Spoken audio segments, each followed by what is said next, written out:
super contente d'être ici. En plus, avec le confinement, le couvre-feu, ça faisait longtemps que j'étais venue à Bruxelles. Du coup, je suis arrivée en retard parce que le train était super en retard. Dans le métro, on m'a craché dessus. Dans la rue, on a essayé de me voler. Ah, je reviens. Ah, ça m'avait manqué, Bruxelles. Je me suis pas présentée, désolée. Je m'appelle Titi, j'ai 25 ans. Je sais, je les fais pas. Et je suis encore étudiante. Je suis étudiante en droit. C'est là où vous vous dites, ah mince, ça avait l'air d'être quelqu'un de bien. Non, je sais ce que vous vous dites. Les étudiants en droit, souvent, ils sont catalogués grosses têtes, super orgueilleux, qui se la pètent. Moi, ça va. Ce ne sont là que des études. Hein.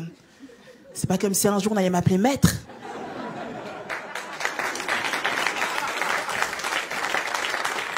Non, c'est pas compliqué. Ceux qui hésitent encore à faire des études, faites des études de droit. Moi, j'attends qu'une seule chose, c'est d'avoir mon diplôme.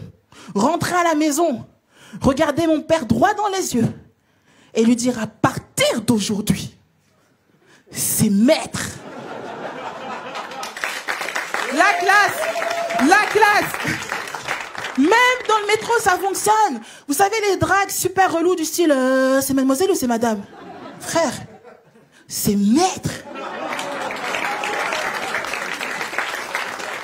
Mais si vous voulez voir des étudiants qui sont super orgueilleux, c'est pas compliqué, il faut voir mon petit frère. Lui, il fait des études de médecine. Ma tête n'arrive même pas à rester droite. Médecine, s'il vous plaît. Non, je vous assure, moi, j'en peux plus de lui. Depuis qu'il a réussi son examen d'entrée, il nous sort des trucs du style nous, les médecins, frère, t'as encore 37 ans d'études. Calme-toi. Il y a des aînés ici dans la salle ou pas? Et est-ce qu'il y a les plus jeunes? Vous sentez déjà la différence d'énergie? J'ai rien dit, hein. Tu sens ou pas? Les aînés, ils sont du style ouais. Je me souviens encore à l'époque...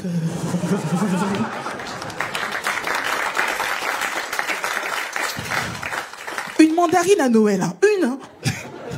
Après, t'as les jeunes, ouais. Y'a quoi? Tu sens l'évolution des droits des enfants entre les deux ou...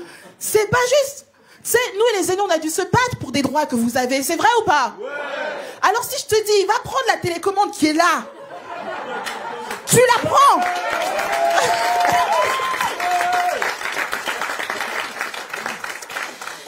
Maintenant, on va passer une période difficile. Est-ce qu'il y a ce que j'appelle période de transition? Les enfants du milieu, vous êtes où? Levez bien la main. Ça va? Chut. Ils n'ont pas l'habitude qu'on leur pose la question. Vous allez bien? Chut, doucement. C'est rare qu'on leur pose. Vous êtes où? Ça va? Les enfants du milieu, c'est eux qui sont vraiment dans l'histoire. Parce que qui se souvient encore d'eux? Je sais pas. Est-ce que pendant le confinement, vous savez même que vous étiez dans des maisons? Je sais pas.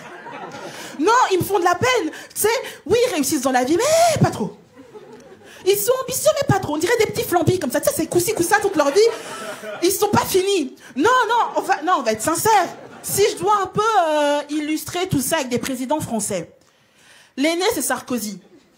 Le petit nerveux qui va t'expliquer comment t'as tort de A à Z. Ça, c'est les aînés. Le plus jeune, c'est qui? C'est Macron.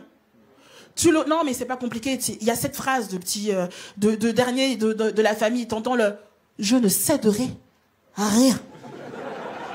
Ça, c'est des phrases de cadet. Et puis, le président du milieu, c'est François Hollande. Je suis désolée. Et est-ce qu'il y a des enfants uniques? Il n'y en a pas? Oh, un Pokémon rare.